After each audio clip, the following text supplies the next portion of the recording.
Hi friends, అందరికీ నమస్తే. ఏం చేస్తున్నారు? అన్నం తిన్నారా? మా ఛానల్ మేకల ఎంకేఎల్ ఫ్యామిలీ సబ్స్క్రైబ్ చేయండి, లైక్ చేయండి, షేర్ చేయండి ఫ్రెండ్స్, ప్లీజ్ ఫ్రెండ్స్. అన్నం తిన్నా. సిటీలో ఉండలేమండి బాబా. సిటీలో ఆటో ఎక్కి ఆటో దిగి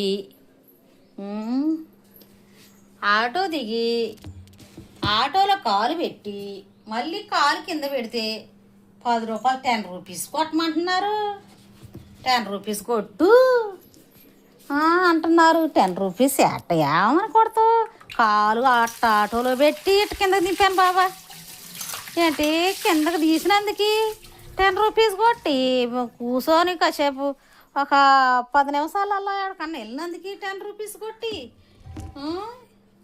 ఏమి 10 రూపీస్ కొడతావు? 10 రూపీస్ కొట్టాలంట. గేదెలు గర్భిణీతో ఉండేయండి. పాలకి ఇబ్బంది అయిపోతుంది.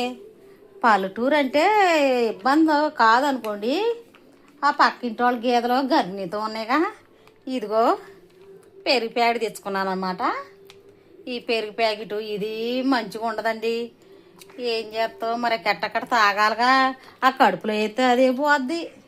ఏం చేస్తావు? ఎట్టకట్ట కడుపులో వేసుకొని ప్రపంచంలో బతుకుదాం అనుకొని బతకటమే కదా. ఏం చేస్తావు మరి? మీ అంకమ్మక్క అన్ని కష్టాలు వచ్చినాయి. ఇవాళ మాదైతే చట్నీ, ఇదిగో ఈ రైసు. ఏం చేస్తావు? అమ్మమ్మమ్మమ్మమ్మో చీటీలు కాలు కింద పెట్టినా పైన పెట్టినా డబ్బులే డబ్బులు. ఏదన్నా ఎక్కుదామన్నా ఎక్కలేమమ్మా.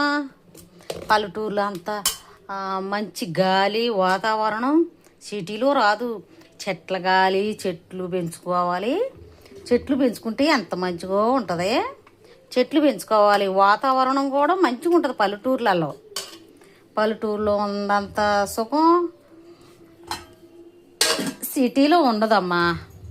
జాబులు వచ్చి ఏం చేస్తావు? జాబులు వచ్చి ఆడుకో వెళ్ళాలి కదా. వెళ్ళి ఆ జాబ్ చేసుకుంటా వచ్చే డబ్బులు దానికి ఏదన్నా కొందామంటే బాబా ఏంటమ్మా ఎప్పుడన్నా కొన్నా మొహమేనా అంటున్నారు. ఏదన్నా కొందామని ఏంటండి ఇది ఎంత అండి అంటే ఏంటది? ఎప్పుడన్నా కొన్నా మొహమేనా? నా మొహం అంత చండాలంగా ఉందా?